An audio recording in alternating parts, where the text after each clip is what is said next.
पैठण तालुक्यातील Shivajirao agro industries private limited नांदरचा तिसरा अग्निप्रदीपन सोहळा शुक्रवारी मोठ्या उत्साहात संपन्न झाला। चेअरमन रवींद्र काळे यांनी सपत्नीक बॉयलरचे विधिवत पूजन करून यंदाच्या हंगामाचा शुभारंभ केलाय।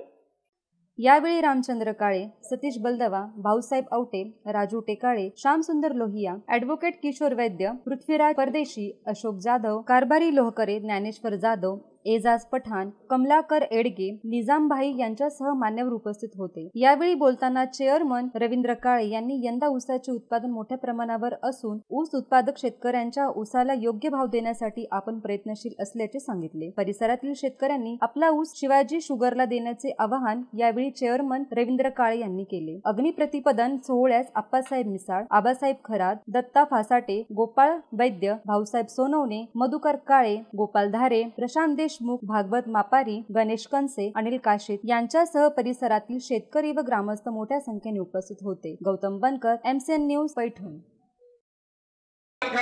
परंतु काही कारखाने आहेत तर त्यांच्याकडे नुसतं साखरच नाही तर तिथे इथेनॉल आहे, गॅस युनिट आहे, त्याच्या ठिकाणी अनेक त्या ठिकाणी उद्योग वेगळे आहेत, त्याच्यामुळे तिथे चांगले भाव दिले जातात। परंतु आपल्या तालुक्यात असे हे अजून बाकीचे जे साखर कारखाने किंवा गुळ कारखाने आहेत यांच्याकडे दुसरा सपोर्ट दुसरा कुठला उद्योग नसल्यामुळं फक्त एक तर साखरच काढायची किंवा गुळच काढायचा आणि मग त्याच्यावरच आपल्याला तो भाव द्यायचा, तर तिथं थोडं अडचणीचं या ठिकाणी होतं। निश्चित ज्या वर्षी आपण कारखाना चालू केला होता त्या वर्षी आपण सगळ्यात जास्त भाव या पैठण तालुक्यामध्ये दिला होता।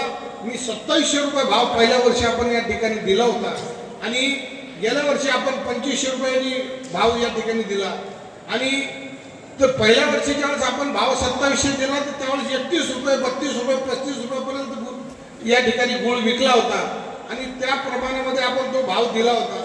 निश्चित आजही येणाऱ्या काळामध्ये चांगला भाव द्यायला निश्चित आपण या ठिकाणी प्रयत्न करणार आहोत। आम्ही ज्यावेळेस मुळीचा कार्यक्रम होईल त्यावेळेस आपल्या त्या भावाचं आपण त्या ठिकाणी बोलणार आहोत आणि चांगल्या शेतकऱ्याला जास्तीत जास्त भाव कसा देता येईल या पद्धतीने आम्ही पूर्ण आमची टीम या ठिकाणी विचार करेल आणि शेतकऱ्याला जास्तीत जास्त भाव कसा देईल। पण मी शेतकऱ्याला पण सांगेन का चांगला ऊस लावा, जे ते उत्तर 265 म्हणजे 265 लावायचं मोकळं व्हायचं असं नाही आहे। कारखाना जगला तर या ठिकाणी शेतकरी मोठा होईल, शेतकऱ्याचं ऊस जाईल, त्याला चांगला भाव मिळेल आणि कारखान्यात नाही जगला तर ते कसं व्हायचं। त्याच्यामुळे संपूर्ण महाराष्ट्रामध्ये ही परिस्थिती आहे। तुम्ही जर का या ठिकाणी पश्चिम महाराष्ट्रामध्ये आणि जर का शरद पवार साहेबांच्या गावाकडे जर आपण गेलो बारामतीकडे तर तिकडं तर बघितलं तर तिकडं 265 ऊसच माहीत नाही त्यांना, बिलकुल माहीत नाही।